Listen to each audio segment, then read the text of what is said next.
కూడా ఈ రోజే కూడా జరుగుతూ ఉందని కూడా చెప్పడానికి కూడా సంతోషపడతా ఉన్నా.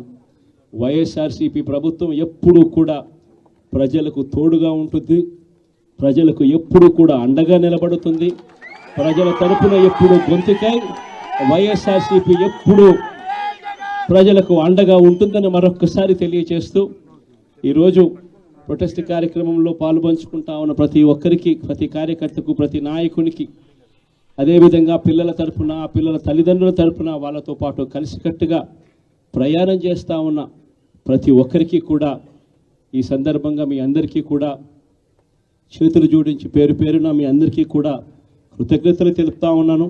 వైఎస్ఆర్సీపీకి సంబంధించిన 15వ సంవత్సరం ఏటా 15వ సంవత్సరం లేక అడుగు పెడతా ఉన్న ఈ సందర్భంలో వైఎస్ఆర్సీపీకి సంబంధించిన ప్రతి నాయకుడికి, కార్యకర్తకు ఈ సందర్భంగా కంగ్రాచులేషన్స్ కూడా మరొకసారి కూడా తెలియజేస్తాను. వైఎస్ఆర్సీపీ స్థాపించి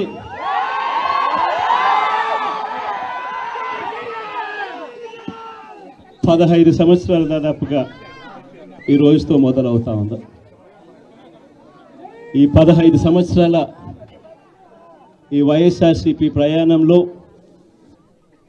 మొట్టమొదటి రోజు నుంచి ఈ పార్టీ పుట్టింది కష్టాల్లో నుంచి పుట్టింది. ప్రజల కష్టాలను వైఎస్ఆర్సీపీ పార్టీ తమ కష్టాలుగా భావించి ప్రజల తరపున వాయిస్ ఆఫ్ ది వాయిస్లెస్ కింద ప్రతి అడుగులోనూ పోరాటం చేస్తూనే వస్తూ ఉంది వైఎస్ఆర్సీపీ.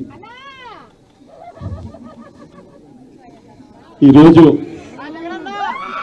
ప్రతిపక్షంలో మనం కూర్చోవడం కొత్త కాదు. ఈ 15 ఏళ్ల మన ప్రయాణంలో 10 సంవత్సరాలు మనం ప్రతిపక్షంలోనే ఉన్నాం. వీటైన సమాధానం అధికారంలో ఉన్న వాళ్లకు ఎప్పుడు ఇస్తూనే వచ్చాం.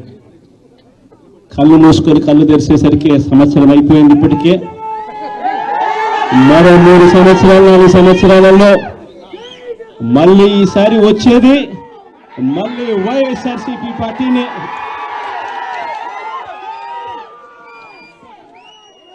ఈరోజు వైఎస్ఆర్సీపీకి సంబంధించిన ప్రతి కార్యకర్త కూడా గ్రామంలో ఉన్న ఏ ఇంటికైనా కూడా వెళ్ళొచ్చు, ఏ పేదవాడింటికైనా కూడా వైఎస్ఆర్సీపీ కార్యకర్త సగర్వంగా తలెత్తుకొని కాలర్ ఎగిరేసుకొని వెళ్ళే పరిస్థితి వైఎస్ఆర్సీపీకి సంబంధించిన కార్యకర్తలకు ప్రతి ఒక్కరికి ఉంది. ఏ ఇంట్లోకి వెళ్ళినా కూడా వైఎస్ఆర్సీపీ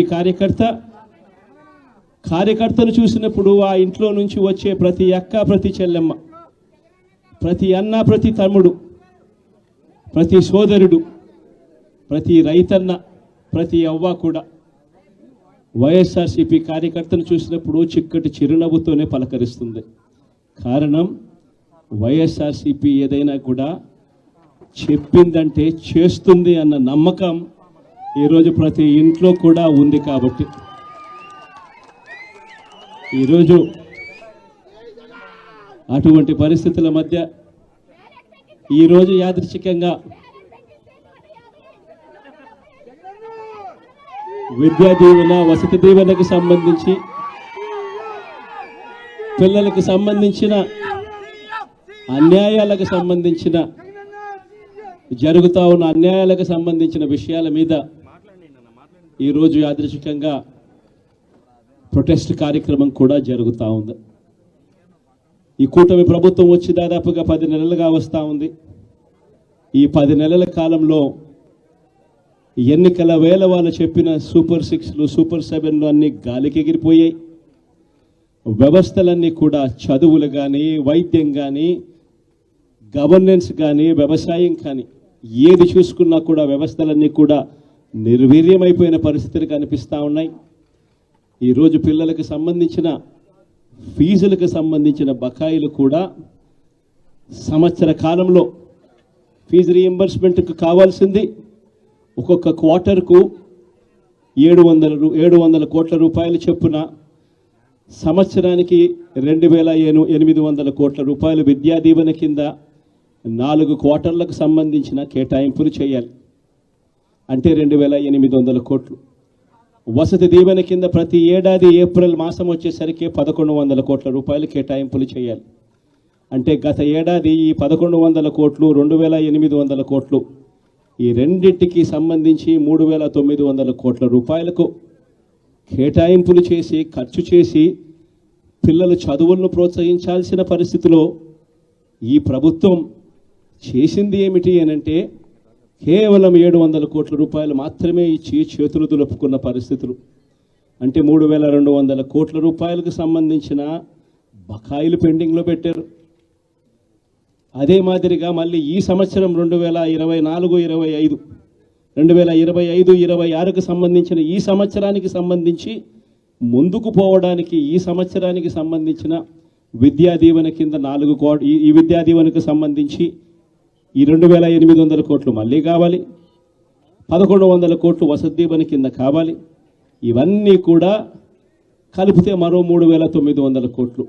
సో ఆ 3200 కోట్లు ఈ 3900 కోట్లు దాదాపుగా 7100 కోట్ల రూపాయలకు సంబంధించిన పిల్లలకు సంబంధించిన చదువులకు సంబంధించిన కేటాయింపులు చేసి చదువులను ఆదుకోవాల్సింది పోయి పిల్లలను ఆదుకోవాల్సింది పోయి కేవలం 2600 కోట్లు మాత్రమే కేటాయింపులు చేశామన్నట్టుగా చేసి పిల్లల చదువులతో ఆడుకుంటా ఉన్న ఈ ప్రభుత్వానికి బుద్ధి చెప్పే కార్యక్రమం పిల్లలతో పాటు పిల్లల తల్లిదండ్రులతో పాటు కలిసి చేసే కార్యక్రమం కూడా యాదృచ్ఛికంగా ఈరోజు ప్రొటెస్ట్ కార్యక్రమం కూడా ఈ రోజే కూడా జరుగుతూ ఉందని కూడా చెప్పడానికి కూడా సంతోషపడతా ఉన్నా.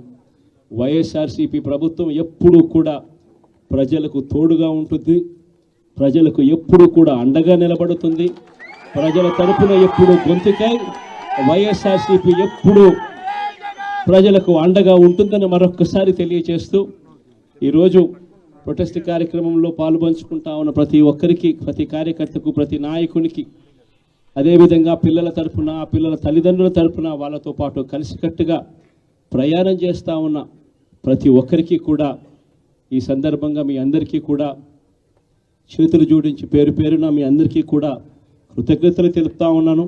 వైఎస్ఆర్సీపీకి సంబంధించిన 15వ సంవత్సరం లేక అడుగు పెడతా ఉన్న ఈ సందర్భంలో వైఎస్ఆర్సీపీకి సంబంధించిన ప్రతి నాయకుడికి, కార్యకర్తకు ఈ సందర్భంగా కంగ్రాచులేషన్స్ కూడా మరొకసారి కూడా తెలియజేస్తాను.